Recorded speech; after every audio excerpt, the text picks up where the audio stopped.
How are we doing there, boys and girls? Manthieus here, and welcome back to another video. So today I want to spend a little while and dive deep into leatherworking with you. Leatherworking has undergone some not significant but subtle changes in the last few weeks on the beta. Simply adding more recipes to the low-level leveling path for leatherworking, and sort of tweaking and adjusting some of the material uses. So let's take a little bit of a look today at what is it going to look like to level up leatherworking as and when Dragonflight launches.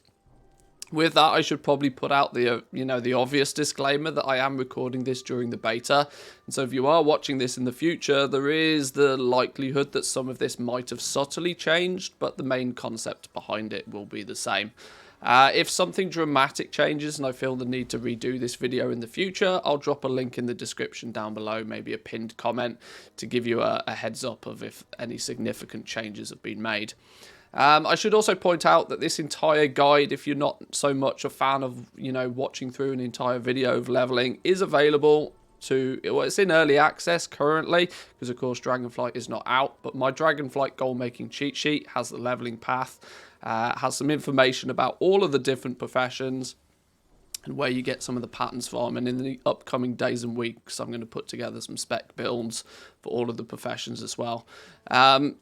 Before Dragonflight launches, this is in early access, so if you happen to be a YouTube member here, a Twitch subscriber, or a patron of mine, you can jump into the Discord and have access to that sheet before Dragonflight launches. But let's take a look at leatherworking then. What are we going to need? What are we going to look at using? For the purpose of leveling, it actually uses very few components. There's nothing from anywhere else that we need. You don't even need any of the elementals to level up leatherworking initially, which is a nice change of pace, I would say. That a lot of the other professions need huge amounts of materials from all over the place to get them leveled up. Leatherworking can, quite comfortably be leveled just with the assistance of a bit of skinning. To start with, you can pick up leatherworking at level 58. You don't strictly need to be level 60. You should be able to find a Dragon Isles leatherworking trainer in the very first starting area as soon as you land in to the Dragon Isles. And, even if you are not strictly level 60 yet, you should be able to pick this up. Let's take a little bit of a look at what we're doing then. For the purpose of leveling this, there's a few things I want to just highlight before we get too deep into it. The first one being is that the way I look to level my professions is in as cheap and as optimal a fashion as possible. I want to use as fewer materials as I can get away with, and I of course want to save as much gold as I possibly can whilst leveling. This leads me on to the reagents. My recommendation is to use the cheapest, the most lowest quality reagents you can for the purpose of leveling up. A lot of the stuff you make when leveling is really quite difficult to actually go out there and sell, because every other single leather worker is going to be crafting the same things for the same reason. Quite frequently you will see the markets just get flooded with a huge amount of the leveling items, especially in the early days of a new expansion. I'm also going to focus this from the mail armor path. Leatherworking kind of acts like two professions, because of course you make all the leather gear and you make all of the mail gear. For the purpose of the video, I'm going to focus on the mail armor direction. There's going to be a huge amount of Drakthir evokers kicking about. All of those guys are going to be prime candidates for buying up some of this mail gear from you anyway, so I think it's somewhat makes sense. So where are we going to start then? We're going to start off with crafting some Trailblazer scale bracers. We're going to craft ourselves a couple of these. You can see the UI has changed subtly to, instead of the name being a different color, they've just put these little icons now. Guaranteed chance of gaining 3 skill up points. I'm going to be honest, I actually preferred it when the text was coloured orange, but I guess it's an accessibility thing to why they've put little icons instead. Makes it a little bit more visual, I guess. But craft up a couple of these to begin with. The early patterns we have just use the basic leather and scales. There's no hide usage in the early ones, which is quite nice to see. This is going to really keep the cost of this down at the beginning, because it was getting remarkably expensive straight away. Like literally word go, it was like super expensive materials needed, which didn't feel nice, to be honest. So we've got a couple of those crafted. That's put us up to skill 7. Let's keep the Let's keep the NPC open so we can see what's coming ahead of us. We can pick up a few new recipes. From this point on, I'm just referring to my notes. I'll probably put some text up on the screen of exactly what's going on. Now we need to probably look at the Trailblazer scale boots. These are logical because they're going to give 3 skill points again. Let's make one of those. That should get us to skill 10. One thing you do find whilst leveling this is that you'll quite quickly come across a lot of the profession equipment. I don't always craft this. Often I would much prefer to craft a piece of armor, but if you do have use for the profession equipment, by all means craft one of these, send it to an alt. You know, if you're leveling up leatherworking, it's not necessarily super important to you to make a herbalism accessory, but if you have a herbalism alt, by all means craft one at this point if it's going to be useful to you. But the cheaper option in this scenario is actually to skip it. We're going to make a couple of these Trailblazer scale vests because they guarantee 3 skill points a time. There is an alternative theory when it comes to leveling, one that I'm not focusing on for this video, but the alternative theory is to just craft one of everything. And crafting one of everything is a desirable way of leveling because when you first craft something, you gain... You might be able to see them in my bags here. The first time you craft something, you gain a knowledge point for when you unlock the spec trees. You also unlock 5 artisans metal. These are materials that you're going to want to get as many of these as possible. Artisans metal goes into making your profession accessories. It's also a key component for recrafting gear. Now, we don't strictly know how the recrafting system's going to work at this point, but needless to say, we'll need lots of this.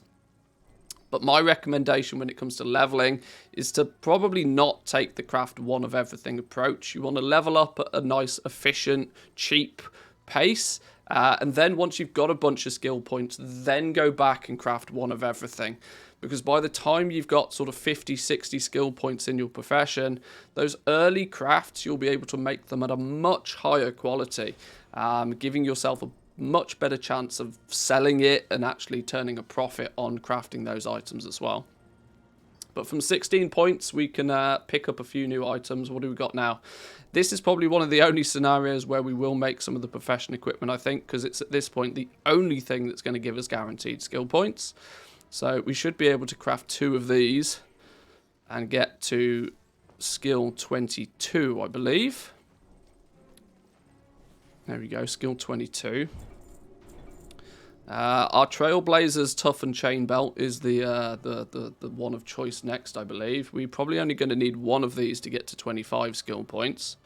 You can see now we're starting to use a lot more of the hide. Now that you kick into the toughened pieces of gear or the practiced pieces of gear, this is where you really start needing a lot of the scaled hide or the dense hide.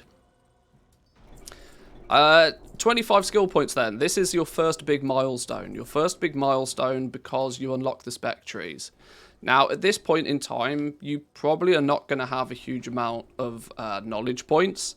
And more importantly, you can only pick one of these at this point. You get access to one spec tree after 25 points. The second one comes in, I believe, at 50, at 75, and then finally, once you've maxed out your leatherworking at skill 100, you can have access to all 4 specs. My recommendation at this point is to maybe have a little bit of a look through this. Try and work out what sort of direction, what sort of path you would like to take your leatherworking. But I wouldn't spend anything yet. I would hold on to your knowledge points, and I'd also hold back from unlocking any of the spec trees until you've made a final decision. And that final decision might not be something you want to make too hastily, because it's the way it stands right now is there's no undo button if you spend these knowledge points. Once they're spent, they're spent.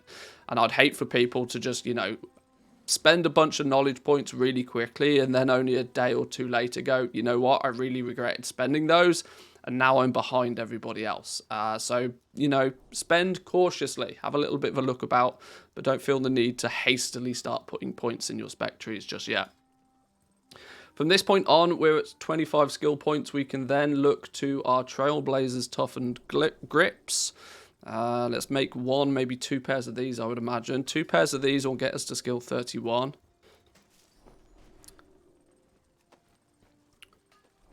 Already you'll start to see that because the recipe difficulty is quite low on this early level gear, that you will very quickly start increasing the quality of the items that you're crafting. You can see we started off making only quality 1 stuff.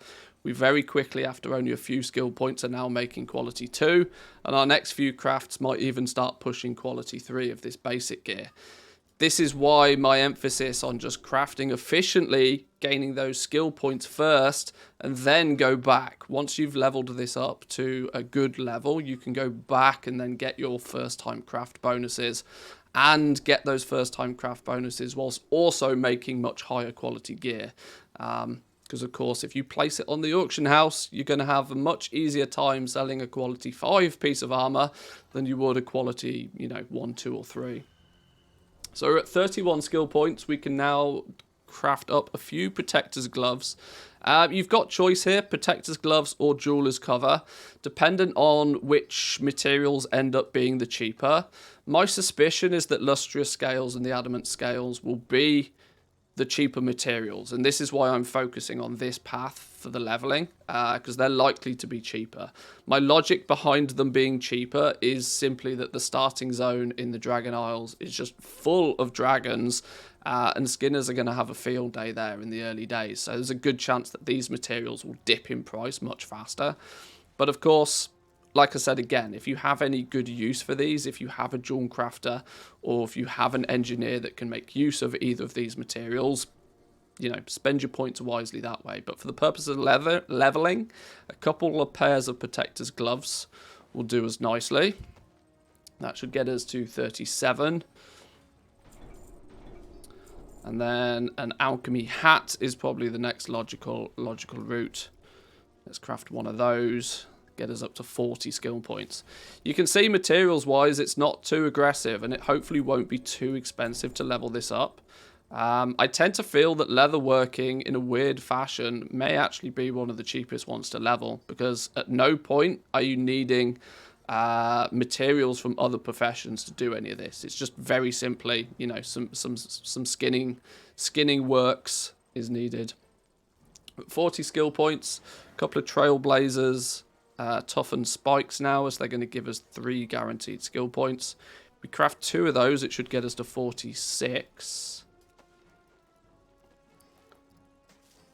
And you can see every time we craft something, we're gaining more base skill level, and it's pushing this bar further and further up to the point where we can actually craft some much higher quality gear.